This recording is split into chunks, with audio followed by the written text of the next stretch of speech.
Hello, everyone, and thank you so much for being here today.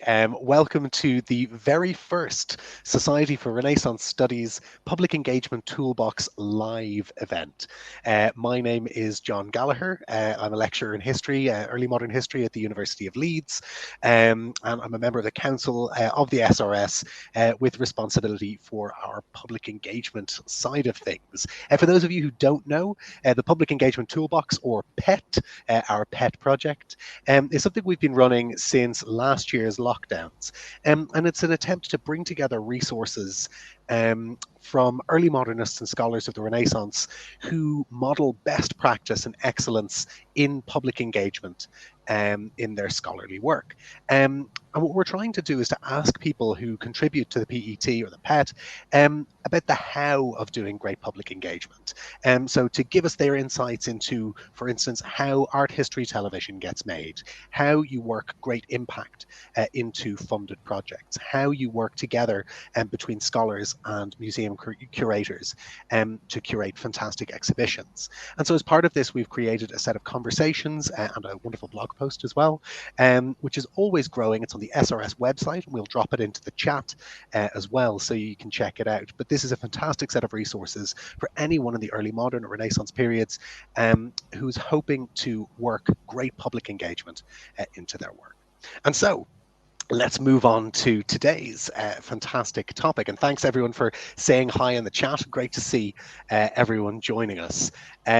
I am incredibly happy to welcome two fantastic guests today, and they're going to speak with us about the BBC AHRC New Generation Thinkers scheme. And both of our speakers today are graduates of that scheme, and will be able to reflect on everything from applying to it, the scheme itself, and what happens next. And our speakers today are Dr Hetta Howes, and Hetta is a senior lecturer in medieval and early modern literature at City University of London. Hi, Hetta. Hello, thank you for having me. Delighted, absolutely. And Dr Christina Faraday, who's a research fellow in art history at Gonville and Caius College, Cambridge. Hi, Christina. Hi, John. Lovely to be here. Fantastic to have you. So, before we kick off, what I'll just remind people is that as well as chatting to each other and to us using the chat box, you'll see at the bottom of your screen a little box marked "Ask a Question." And please do put any questions you have for our speakers right in there. You can also check out what questions have been asked and upvote them if there's a question you want to see asked. And we'll do our best to come to as many of those as we can in the course of our conversation. And we have this as a live event because we know it's the kind of thing we often get asked questions about. We really wanted to make sure that you'd have a chance to get the answers to anything you wanted. So without further ado, Christina, Hetta, it's fantastic to have you. I'm going to ask you each to do just a very brief intro, if you could give us a little bit of a sense of the kind of work you do. So Christina, I'll start with you. Well, I'm an art historian, and I specialise in the art and material culture of the Tudor period, but with a wider interest in the kind of an intellectual culture and music as well. So quite interdisciplinary. That's fantastic. Thanks so much. And Hetta? Yeah, I'm a medievalist, although I do sometimes venture into the early modern. My new book just came out earlier than I expected. It was a surprise. So that's available now on transformative waters in late medieval literature. So I'm interested in devotional writing and women's writing and sort of landscape, particularly water. But yeah, the last chapter does have some early modern stuff on. So there's this very tiny credential here. I was really grateful to you, Hetta, when I emailed you and you didn't mind being essentially kidnapped and brought into the early modern period, being claimed effectively. We in the SRS, we're a broad church. So that's fantastic. And maybe if you'd like to pop a link down the line to the book in the chat, oh, I'm sure totally. would love to see more. Love some self-promotion. Totally do it now. It's absolutely crucial. So for both of you, the first thing I wanted to ask was if you could tell us, just in the broad strokes, a little bit about your NGT, New Generation Thinkers journey. So when you applied, what you did as part of the scheme, and yeah, what happened for you as New Generation Thinkers. And then we'll start going into more detail about the different aspects in just a moment. So Christina, I might start with you. Sure. Well, I was aware of the scheme for quite a long time, probably at least since you did it, John. Sort of before I was a graduate student, even I thought, oh my God, that sounds really cool. But look at all these kind of untouchable people who are getting through it as like they must be like gods. And when you do it, you really don't feel like that. So I guess I thought it sounded great. And yeah, when it got to the final year of my PhD, and I thought I should really try and do this now because I don't know for sure that I'll have a permanent job that I can apply with after this. But the last year of my PhD was really intense. I was obviously applying for jobs and doing all the things that final year PhD students do, but I was also helping with an exhibition at the National Portrait Gallery. And I really kind of thought, if I did get this, would it just be the straw that broke the camel's back? Like, yeah, I thought it was maybe a bad idea. But I had a conversation with Joanne Paul, who had done it before, and she sort of said, well, actually, you don't do that much stuff, in the first year. And if you did manage to get it, you wouldn't have to, you wouldn't necessarily get it. You could reapply if you got through to the workshop stage or something. So I thought, okay, I'll give this a shot, and I'll probably hope that I get as far as the workshop stage, and I probably won't get any further, and then I'll have experience if I do it again in the future. But yeah, by sheer chance, I did get through. So it really wasn't the things I was scared of, like, oh my God, will I be able to juggle this with everything else I'm doing? The answer was yes. That's really fantastic. And we'll talk a bit more about that juggling as we go on. Hetta, how about you? What was your NGT journey like? So I had finished my PhD in the summer of 2016, and I was lucky in that I had a 1-year fixed term contract. But I was, as everybody here knows, you don't think, oh, good, you think, oh, great, but what after that? So similar to you, I was putting in tons of applications to tons of things. This was the one thing that I really wanted. Like for me, it was a way of trying to transform what I perceived. Sorry, there's a fly in my room. Trying to put a weakness into a strength. So a lot of, I was getting reviewer comments on articles like, this is just a bit too kind of popular writing, like you're a bit too chatty, you're not quite serious enough. And I was like, well, maybe if I kind of do something like this, I can make that into a strength. And I think actually the whole thing helped me kind of fall back in love with academia again and sort of reinvigorate my research, help me feel inspired and interested, both just kind of seeing my research in a different way through the application process, and then also kind of the people that I met. So yeah, I very similarly was like, oh, it's a long shot. And the application seems fairly mystifying, which is one of the reasons it's good we're doing this today. But managed to get to the workshop, had the best day, like when you're like on a high after and you're like, oh, I don't know if this is going anywhere, but I love this.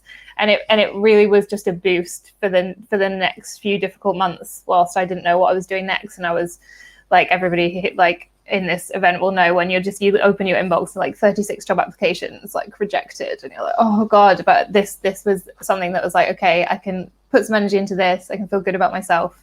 And it was honestly just a real gift. Without being too gushy about it, I really do feel like it came at the right time. Well, that's really fantastic. And I think you've mentioned, Hetta, the application process. And that's what I'd like to get us talking about now, if we can, because for many people, this application process looks different to other kinds of funding applications that you might do. It has a whole bunch of advantages. It probably is significantly shorter than many of the other application processes you'll engage in. But it has a couple of key elements. One of them is that you write effectively a pitch for a potential radio show related to your research.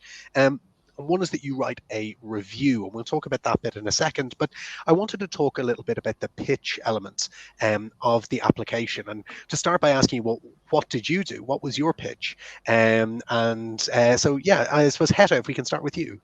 Yeah, okay. I think I was trying to note down some things before this that I thought would be helpful to know about the pitch. So I did a program that I ended up making, which was sort of an immersive program about passion meditation in medieval literature, without going into too much detail. Is sort of where you're asked to reenact basically the scene of crucifixion. And the reason I picked that is because I knew it was the audio would be good. So I think the thing with the pitch to really think about is, how is this going to sound? Because I think with applications like this, or any kind of academic application, you're trying to showcase yourself. But here they want to be able to sort of imagine the program, imagine that it's going to sound interesting and varied, and that there's going to be that the material lends itself to that. So I think for the pitch, if you look at all the different kinds of things that you do, and there'll be so many different things, which element of that lends itself most to something that's pleasing on the radio, that where you can have interviews and perhaps maybe a moment of poetry reading or drama where you can have variety. And how are you going to walk through the reader in that pitch? How are you going to, whoever's reading it and reading it really quickly, how are you going to hook them and then get them imagining how it's going to sound? So I think those are the two key things I would say. First of all, hook them really early on. Try and have something kind of cool and dramatic at the beginning that will catch their attention when they're skimming lots of applications. And second of all, really think about, listen to some programs on the radio, really obvious, but what techniques are they using?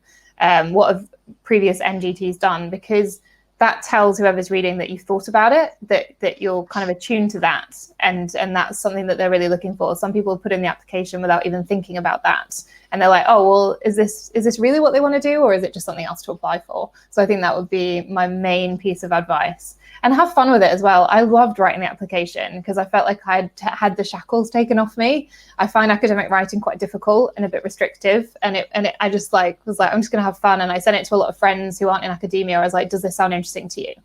Right. So that would be my advice for that. Yeah, the idea that it's something written for radio and you should think about how it's going to sound, I think, is so key. Absolutely true. Christina, what are your thoughts? Yeah, so I wrote a first attempt at the pitch, which was basically my whole PhD condensed, and it just didn't work at all. It was like annoying and clunky, and I was trying to fit too much in, and it was just it just didn't work, and it wasn't interesting. So I thought, okay, what else can I do? And I took a really small part of my research, which is actually about theories of vision in the Renaissance and medieval period. So the idea that sight is almost a physical sense, and that, you can be poisoned by seeing something poisonous and that kind of thing. Like all these superstitions around sight that we think have fallen out of our culture, but actually I-beams and things. Apparently, I found a survey for the end of my pitch, it was like 66% of Americans still think there's such a thing as I-beams, and that's how you see, something like that. So I actually took a really small, almost tangential part of my research and turned that into the pitch, which worked a lot better. And yeah, like Hetta, I feel that it's quite important to kind of address the listener in some sense quite early on. So some advice that is usually given, like, get the listener to picture themselves somewhere or paint a scene. I did something like, have you ever covered your eyes during a scary film? Like kind of asking a question.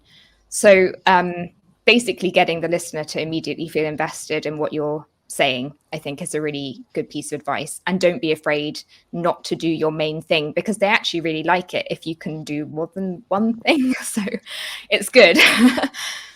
I think that's really good advice as well. I think number one, thinking about how this differs from an academic abstract, so and the techniques you might use, but also, as you say, showing that you've got some breadth and ability to to talk on multiple topics. I just called up the application page, which I can pop the link in as well, and it does mention, as it says, focusing on one aspect of your research, give a clear outline of your idea, including the format your program would take. So yeah, you're not obliged to give them the PhD or to give them the whole project, and often that one way in that gets people thinking can be a really great way to do it. So that's really fantastic. Thank you both. And if people have further questions about the pitching process, please do let us know. So Andrea Smith has asked a really good question here. Andrea mentions that the pitch can be up to 45 minutes. I presume that means for a program of up to 45 minutes, but you only have 250 words. Would you recommend something simple in the style of the 15-minute essay or something more ambitious? I don't know if either of you have thoughts on that. Christina, go ahead. Well, I actually misread the application and I realized 2 years later, so it's too late. It was fine. I obviously didn't have picked it, but I actually pitched them a 5-program series, which on reflection was ambitious, but it actually kind of didn't matter. I think the point is the content, really. If it's an interesting topic, they'll look at it. I think seems to have been the case in my experience anyway.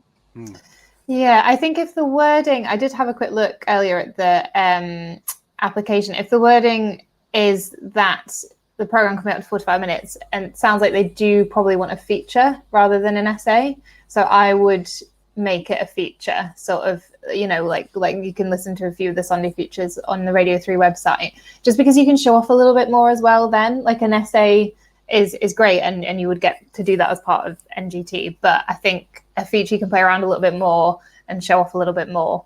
So I would go with feature, I think. But obviously, completely up to you. If you think it lends itself better to an essay, by all means, do that. It can be nice to show that you know which slot it would fit into. Yeah. So if it's 45 minutes, is it a Sunday feature? They also have formats like words and music. So if it's more music led, or between the ears, if it's more kind of sound led. So it's worth thinking a little bit about where it would fit in their structure, and shows that you've thought about who you're pitching to as well. So that's a great question, Andrea, and hopefully that that's a helpful response. Let's have a chat about the other aspects of the application that often I think that people often think is particularly challenging or interesting, and that's the review. So you're asked to review a book, film, play, poetry, current exhibition, or cultural event, and to write the review as if you were going to read it on air as a short essay for BBC Radio 3. So Hetta, can you start us off? What did you do your review on, or how did you approach that? So I did mine on Kay Tempest's poetry performance. Oh God, I've forgotten the name now. Something about ancient gods or something. And I did that because I loved it, so I felt I could write genuinely about it. But I also picked it because it was very different from what I already did. So the application obviously has all these specific parts, which require different things. But if you think about it as a whole, it's a way of showing that there's lots of different things that you have to offer. So say in your pitch, as Christina was talking about, you pick an aspect, which I think normally works better. You can show in the rest of the application, okay, I've pitched this one thing, but look at all these other things that I know about and can do. So it was quite important for me to pick something quite different. I'm a medievalist. I look at old literature. People tend to think of that as being quite traditional. So I wanted to pick something that was poetry, that was modern, that was a bit more up to date, to be like, okay, I can do both of these things. And then I think, as again, just with the pitch, is just to kind of have fun with it. I think it's not about trying to sound like you've got a really clever angle or something. It's about kind of bringing it alive for the listener. So that's what I'd suggest. I think I don't know what the word count is this year. When we had to do it, it was super short. So I think that was a challenge, was trying to make it sound interesting. And I think, as with the pitch, I would just show it to loads of people, and not necessarily people in academia, just like to your friends and stuff. Like, does this sound good? Would you be interested in seeing this afterwards? So I think pick something that reflects that you've got a diversity of interests, and that you kind of are not afraid to tackle something that might not be exactly your area of expertise. It's fantastic. So I've just checked it. It's 250 words. So you've got 250 words to sit in judgment. Christina, your thoughts on the review?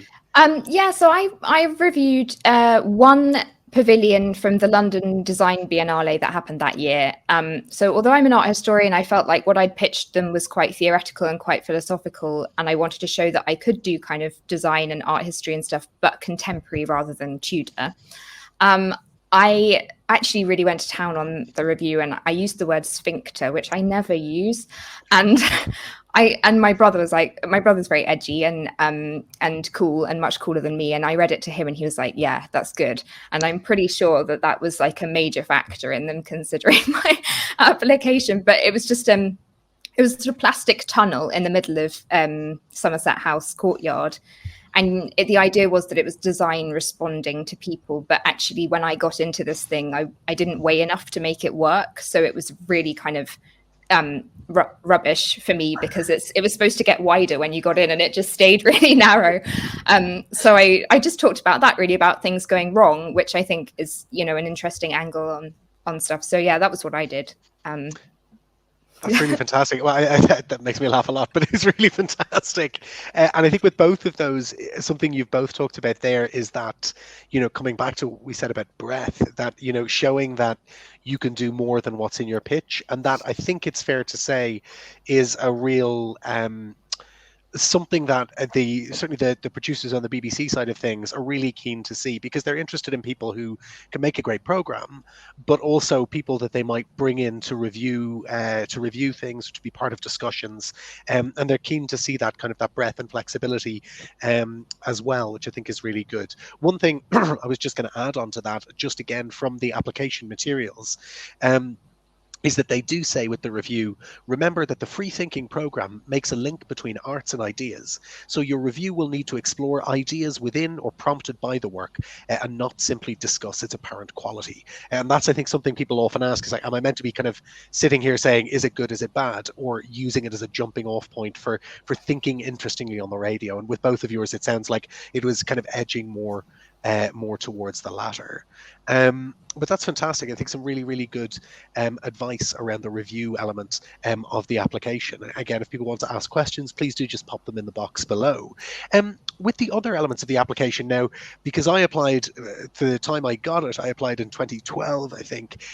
So I was presumably faxed. I have no idea, and now it's a bit more formal. It involves the JES system. I just wanted to ask about any other aspects that might have changed. Did you have to seek institutional support to do it? Did you have to kind of run it by people within your institution? And I think you will have had to include a CV as well. So Christina, maybe to start with you, any kind of reflections on those bits of the process? Yeah, so I'd never used JES before, and to be honest, it's still this kind of mystery to me. But I did kind of find some way of submitting the form, and I hadn't told my head of department, I hadn't told the department I was doing it, basically, and I got a panicked email about a week before the deadline, like, what the hell is this? Like, what? Sorry, what? And I sort of wrote back, like, don't worry, it's just this thing. Like, she's like, okay, I'll approve it. But I think maybe making contact with whoever it is who clicks the button that, yes, we approve of this application, or, I'm not really sure where it goes after you click send, but obviously it went to someone in my institution. Finding that out is probably a good idea, because it was quite close to the line that they spotted it in their inbox and sent it off. So yeah, probably a warning rather than a piece of advice there. I think that's a very, very useful advice, though. Fantastic. Hetta? Yeah, just to second that, I think I did realise, but only because I've spoken to my supervisor, and I think this happens to a lot of people, because the website, the BBC AHRC side of it is really sort of detailed and good, but it doesn't necessarily go into the university side. And I think often applicants don't realise that there's some poor person somewhere that's having to figure all this out and do things by certain deadlines, and it can mean that you miss the deadline, if you don't get it soon enough. So I think it was only sheer chance that I realized that, and I think it catches a lot of people out. So yeah, just talk to your head of, or sort of someone in the administrative team, and be like, okay, I'm going to do this. What do I need to do? Here's a heads up. Yeah, I think that's really key. So I'm just again checking. So the submissions this year open on the 1st of September, but then the deadline is the 23rd of September at 4 p.m. So give yourself plenty of time to make sure you've identified that person and that they know it's coming, and all of that, because you don't want to put all that work in and then kind of run into issues with the system. All right, so that's the application. It's now finished. It's gone off. It's being mulled over in AHRC Towers and in Broadcasting House. And let's just say that you are lucky enough to make it to the next step. The next step is they select usually 60 people are shortlisted for 3 workshops of 20 people each, which generally, and I don't know how this has been affected in the time of COVID, but there's generally been, I think, 2 workshops based in London and 1 based in Salford near Manchester. And they're a full day experience where you'll have people from the AHRC and people from the BBC as well, and they'll kind of talk to you about the whole scheme, but also you'll be asked to sing for your supper as well. So I wondered, starting with you, Christina, could you tell us a little bit about what the workshop day experience was like for you? Yeah, I can tell you, I think I know a little bit about what they did during COVID, so I can tell you that afterwards if you brilliant. Like. Yeah, so you show up, you try to go in the wrong door at Broadcasting House, they send you to the other door, that kind of thing. And then I think the first session was a sort of discussion about clips of documentaries on kind of arts and humanities subjects. And I think I felt like they were probably looking for you to be vocal without being overpowering. So I made a few contributions about and said very firmly, things that I liked and disliked about the clips, because that was the point of the discussion.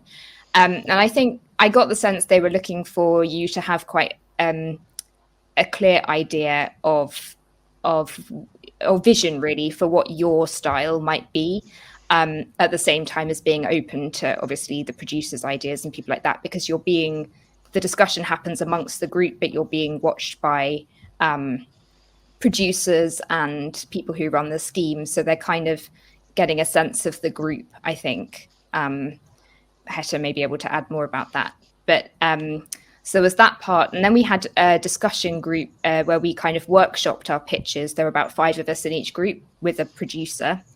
And that was really interesting. And I did get the sense that they were, again, looking to see how you took advice on board. So if they gave you feedback in the pitch, could you make the change before the afternoon pitching session, which is when you read out your pitch in front of the group. I think with COVID, they had 2 sessions for each group about a week apart. So you had the workshop session in the first week and then the actual pitching session the second week. So there's plenty of time when it's online to develop it. But even on the day, if they say maybe start with more of a kind of punchy thing, if you're able to do that, I think they're really looking for that kind of ability to respond. Sorry, do you want to? No, go right ahead. Okay. So then you do the pitch and you get asked questions, and obviously they're looking at how you respond to questions. Can you add interesting context or whatever if if somebody asks you or probes a particular issue in your pitch. And then the final thing we did was the hot desking debate, where basically there's a for chair and an against chair, and we were given a topic in advance that you can prepare. So ours was innocence versus experience. And throughout the debate, you do a kind of tag team where each member of the group gets put in a different chair, basically for the duration of 1 point or maybe 1.5 points. And I'm massively over-prepared for that. I had like pages of things I could say. And probably the best thing I did actually to prepare for that was we had some training from the AHRC as part of my DTP about how to do media things. And we had a kind of Skype session where I would say one of my points about innocence, he would think of a counter argument about experience. Then he would say something about innocence and I would have to say a counter argument about experience. So just having that kind of groundless debate with somebody where you have to really think on your feet, and maybe 3 or 4 key points, which may relate to your subject area, but also your other interests. That's all the preparation really that you need to do. That's really, really brilliant, and yeah, it's a day with a lot going on. Yeah. But I think they're really helpful things to reflect on. Hetta, what were your kind of experiences of the workshop day? Yeah, I mean, I think Christina, you've covered loads of it there. I loved it, but it's super intense, and it was nerve-wracking. I don't think I ate anything all day. I was like, but I think the thing to remember going into it is that it's a chance for them to meet you and to sort of check certain things about you without sounding too serious about it. So I think from a producer's point of view, working with academics, they're worried about kind of 2 key things. They're worried, first of all, that you're not actually interested in the radio. This is just another thing that you're applying to for it to look good in your CV. So I think a really important thing to do that feeds into all parts of the day is listen to some radio before you go. Really simple. And then I think the other thing they're worried about is that you're going to just get really latched on to your research and not feel able to talk about anything else. I think, it's that imposter syndrome thing, or like, oh, what would Professor so-and-so say if he heard me being so general about this subject? But they want people who can be, without being false, who are happy to be like, oh, I know a little bit about this. I'm okay to say it. So, for example, the debate, which Christina, you outlined really nicely there for people. I think one thing they're really trying to check with the debate is, can you link stuff to your research area, but also can you think outside of it? So can you bring things back to where you're comfortable conversationally, but can you also think outside the box? Are you comfortable doing that and being quite quick on your feet and being flexible? Another important thing I think that you brought up, Christina, is getting that feedback and that workshop on your pitch. So the scariest part of the day is when you give your pitch to the group and producers there and we'll ask questions after.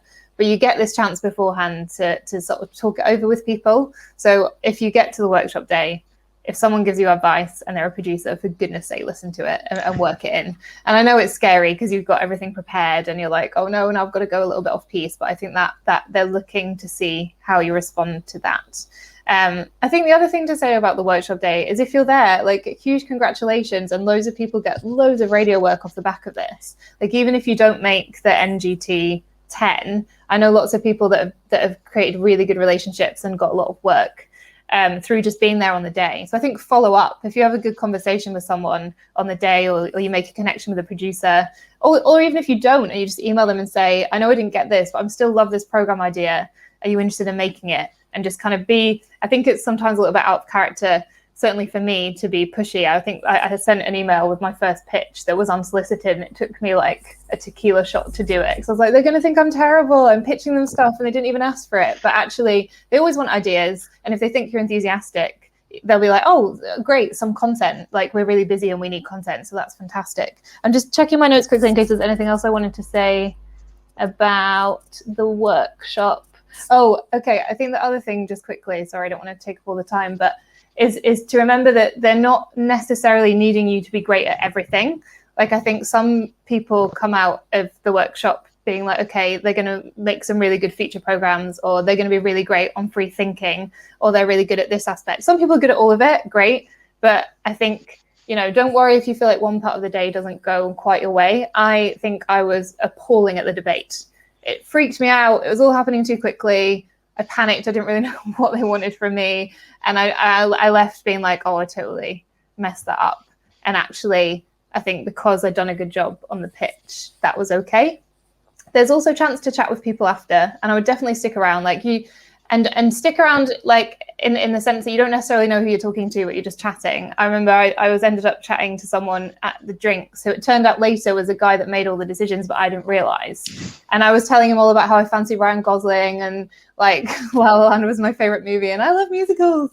And like, later on, I realized who he was. And I was like, oh my God, I just chatted nonsense about how I fancy Ryan Gosling to Matthew Dodd.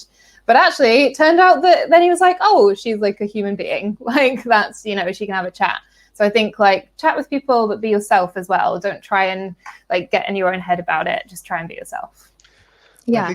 Sorry, go ahead, Christina. We're just to pick up on something you said there, Hetta, about getting through to the workshop day and that being a really good jumping off point. I mean, I think the final 10 that they choose really has a lot less to do with who were the best people than putting together a really diverse set of people with different subject interviews. Yeah. So it might be that, like 5 of the best people they saw were all Renaissance specialists, but they can't pick all of them, or it would look like a really specific scheme.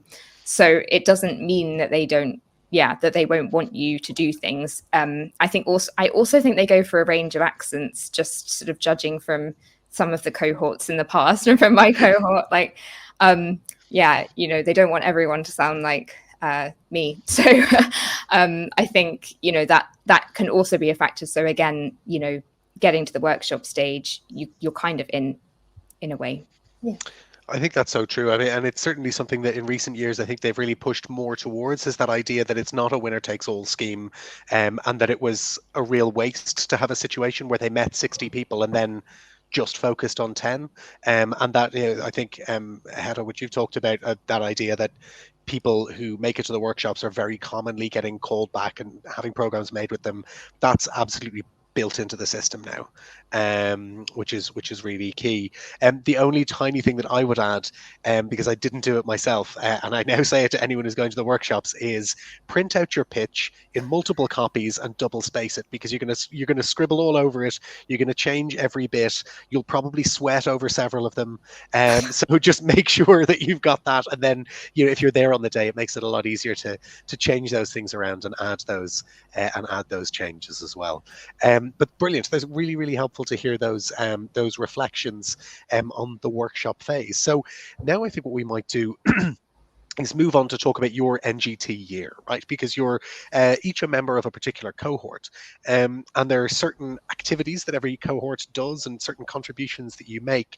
And I thought, as we reflect on this, we might address the question that Rachel Winchcombe has put into the chat. And Rachel has mentioned that her research organisation needs to know how many hours a week she would need to dedicate to the scheme.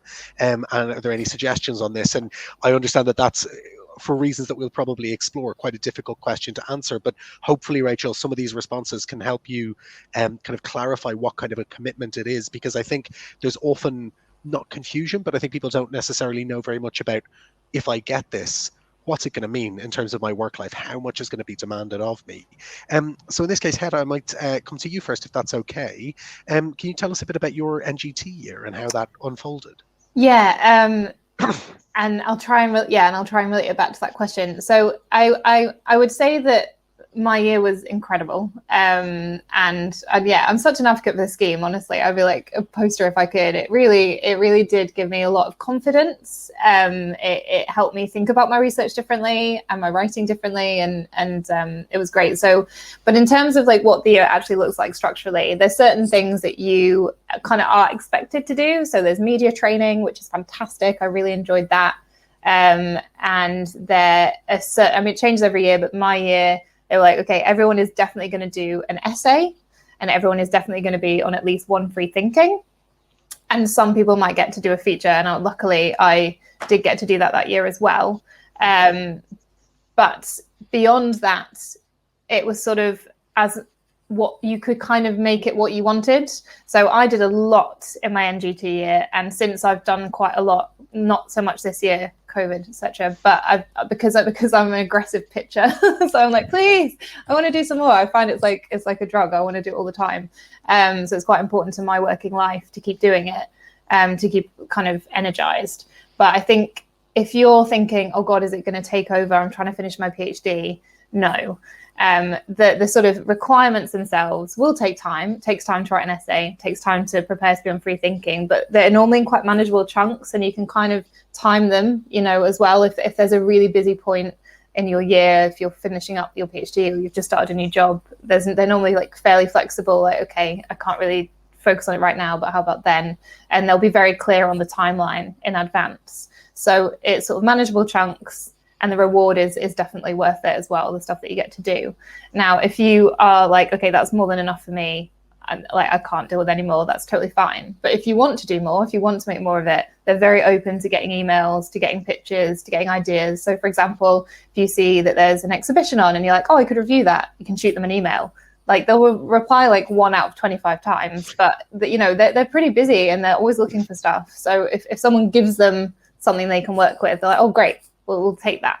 So I think in terms of hours, maybe Christina, you'll have a better answer to that. I'm not very good at numbers anyway, or quantifying anything, but it's sort of manageable. And I wouldn't have thought that it would be more than, say, 3 weeks max or something out of the year, maybe less, in terms of what's actually required.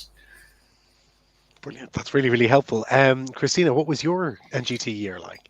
Well, I suppose the first thing we did was the media training day, which was really good. And they sort of film you and you practice doing interviews, which is surprisingly nerve-wracking. Like even though you're there because obviously you really enjoy this kind of thing, I learned a lot of stuff that I do that, like, really annoying mannerisms. Like when I'm being asked a question, I put my head on one side and the guy was like, that's very Princess Diana. And I was like, no, Faithful Lab is what I was going for. But so I know not to do that now, things like that. And that was really useful, and sort of, how to manage social media and stuff like that. And then I would say the one thing about that, it was the year that Brexit was meant to happen the first time. And they really didn't want us all to kind of, like, the 10 of us to get together and tweet about how bad Brexit would be or something, like, on the date. Like they were kind of nervy about that. But I would say, generally speaking, they actually don't have that much interest in what you're, like, it's not suddenly that your Twitter feed is like a BBC organization. Like, it's still very much your thing, and you just say these are your own views.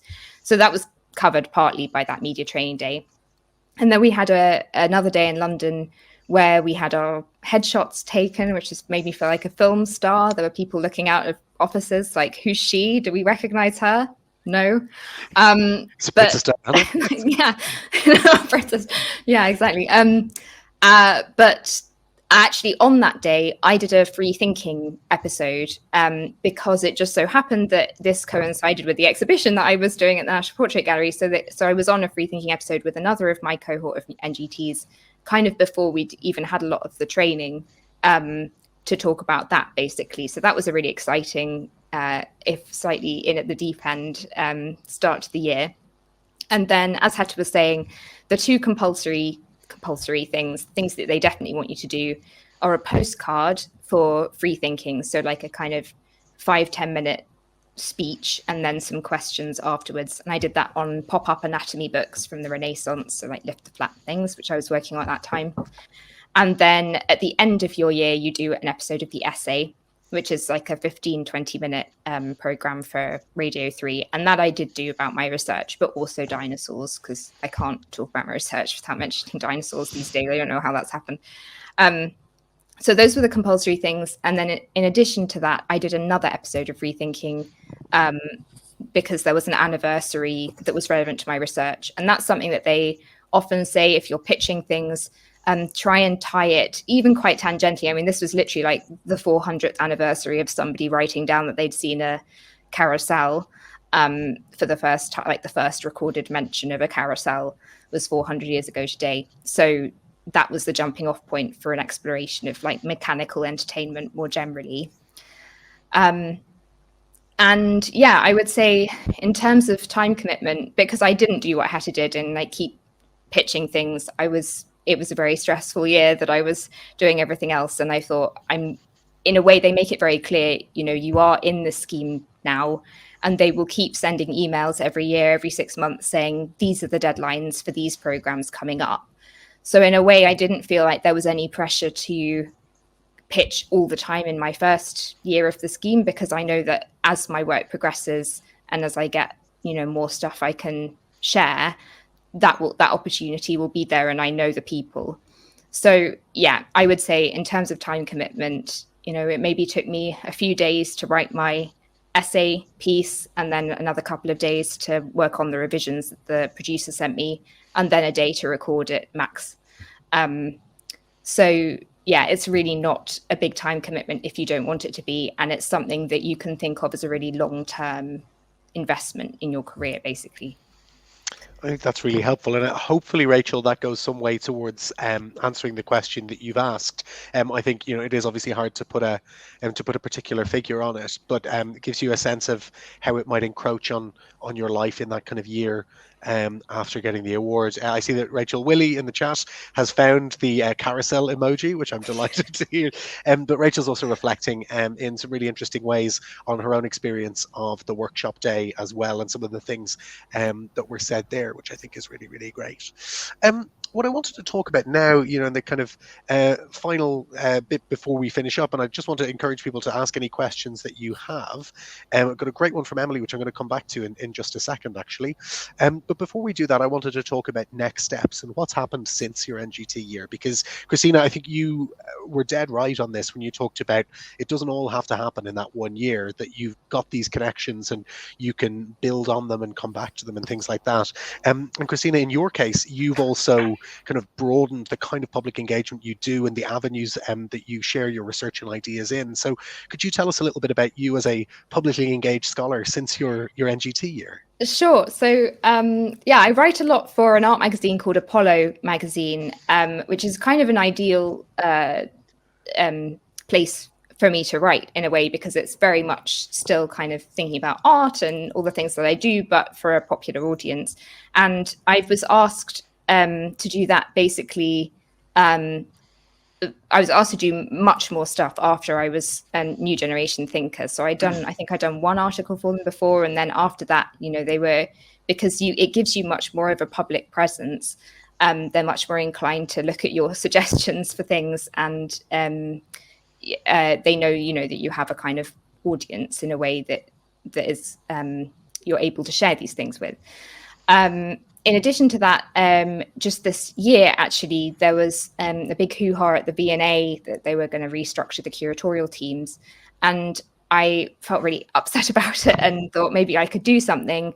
And the fact that I'm an NGT, I think really helped when I pitched an article idea about, why these proposals were bad to various newspapers, and the Telegraph got back to me and said, yes, we'll take this opinion piece from you. So in a way, it's provided me with credibility to approach other places.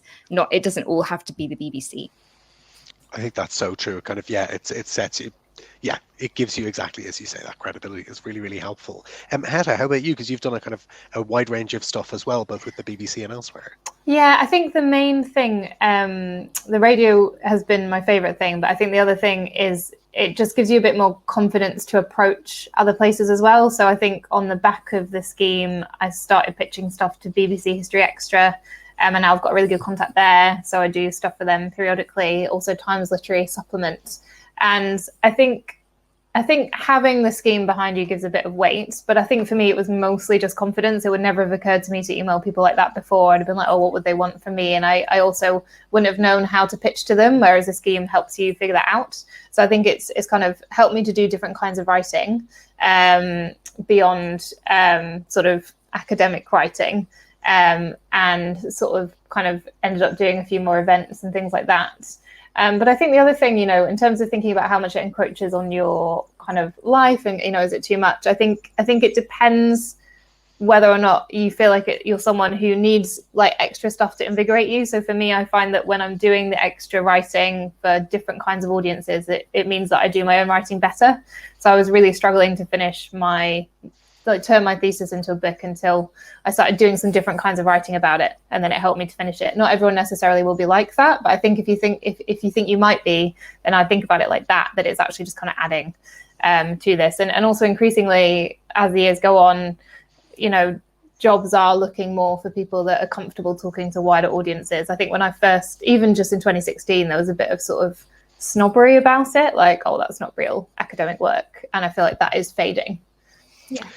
I think that's so. Oh, sorry. Go ahead, please, Christina. It's just that you reminded me. Absolutely, I think in a practical sense as well, it really helps with job applications. I mean, I was the same year I applied for NGT. I applied for lots of postdocs and junior research fellowships and stuff, and didn't get any of them. And as you were saying, Hetta, it was really great to have the NGT thing. So at least I got something.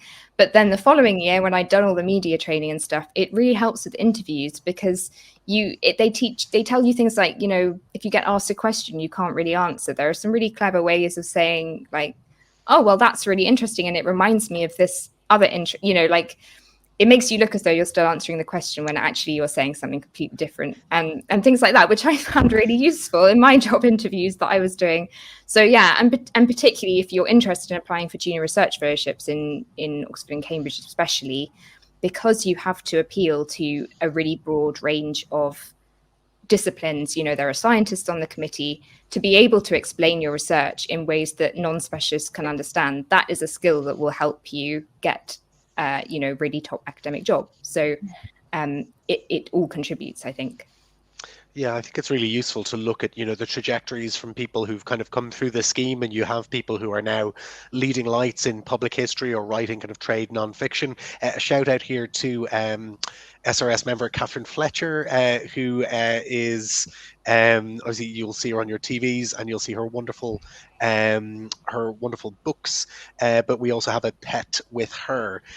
So if you'd like to hear more about writing and pitching trade nonfiction, you can check that out as well. And great about getting an agent as well, which is another thing that people often find themselves approached, having been kind of named NGTs by agents looking to work with them on trade books and things like that as well. And then the very last thing I was going to say with relation to that was, Hetta, I'm conscious that you've done something I've done a little bit of as well, which is the Arts and Ideas podcasts, which are hosted by the BBC and kind of funded by the AHRC. And they're a chance to kind of to be the interviewer rather than the expert, which is another kind of really fascinating and interesting way to develop your kind of radio skills and things like that. I didn't know, Hetta, if you wanted to say anything around that. Yeah, I'm really glad you reminded me of that, actually. It's been because of the last year and a half, I haven't done anything. So I'm like, what did I used to do? But yeah, that was a real thrill, actually, and it's something I'd like to do more of. When you get to start doing, have a go at some interviewing. I think I'd done a few different programs by then. So Robin, who's kind of in charge of the scheme, was like, okay, you can have a go. We'll let you do a little bit of interviewing. And it's such a rewarding experience because, first of all, it just gives you a bit more media savvy, and sort of all the stuff Christina was saying. It helps out with kind of your confidence and communication, but also you learn so much. Like I like kind of coming onto programs and like saying about my research, but I also really like learning about what other people are up to and trying to draw connections. And I've met so many incredible researchers and found out about so many projects. So for example, Colonial Countryside project, which has obviously been getting some bashing in the Daily Mail, but it's fantastic. I got to interview Corinne about that project a couple of years ago and hear about the poetry. And I would never have heard about that. And then I recently was at National Trust and saw one of the boards, and I was like, oh, this is what I was kind of, yeah. So, if you're interested and you're kind of wanting to do a bit more, there is definitely opportunity to kind of try your hand at some different skills. I mean, look at Shahida Bari. Like, she was an NGT, she's smashing it. Like, she's on the Today Show, she's on TV. Like, so yeah, if you're into that sort of thing, there's definitely scope. Yeah, another person from my cohort would be Sarah Dillon, who's done kind of an amazing set of programs, both kind of based on her own research, but also as a host and presenter. So really great to see her work, Shahada's work, and the work of other NGTs as well. All right, before we finish, we've just got one or two questions in the chat box. So thanks everyone who's asked us. Kate has asked a question about eligibility. And I'm going to say, before we respond to this, I think the best thing to do would be to contact the AHRC just to clarify this. But you've mentioned that under who can apply, it suggests that you don't need to be working at an eligible organization if you're within 8 years of your PhD being awarded. So it says you don't need to have a permanent contract of employment to be eligible as long as you meet the conditions above. But then it says you must be working or studying at an eligible organization to apply. Now, my understanding of this, although this may change, it may be different year on year, is that I think that's about permanence of contract, so that you don't need to you can be on a temporary contract, you can be kind of a PhD student at the institution. I understand that they generally require a link to a research organization. I'm aware of people who've gone for this successfully with, for instance, visiting fellowships and things like that. So it needn't be a kind of a permanent position. But I don't know, Christina or Hetta, if you wanted to comment on that at all, if that was something that had come up. I actually didn't realize about that. It's kind of disappointing to hear, to be honest. I think that's a real shame, because I've always thought one of the best things about this is that anyone can go for it. Yeah, I'd email and check. But that will be my reading of what you posted as well. It's the permanent bit that seems to be the issue, which is, it's good that they'll, take, if you're a TA or something, but I think that's a bit harsh. But yeah, email and ask. I think that's from friends who've applied as well. I think that's what they've said, that you have to be affiliated at the time of application, but it doesn't mean that you have to be permanently employed. But yeah, it's not great. Yeah, and as ever with anything about eligibility, I would triple check it with the AHRC, so through that link. So hopefully that's helpful, Kate. And then Emily's asked a really interesting question as well. Emily Rutherford asks, the reference to Brexit makes me wonder, do you have any advice for how to negotiate your research having a connection to a controversial or politicized topic? Is it better to steer away from presentism or timeliness if it involves wading into highly politically charged territory? And this is a really great question. Christina, I think you were going to say something there.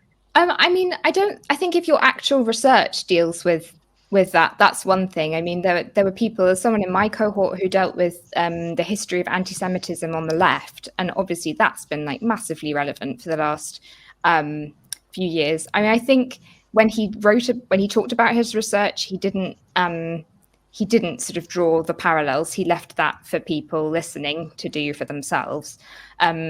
But if your work has obvious contemporary relevance, I think in a way it's about the framing, and other people will see that. You don't have to kind of bash the political relevance over the head in a way. Yeah, I don't know. I mean, I work on Tudor art, so really the political relevance of that is questionable. It's not really an issue I face.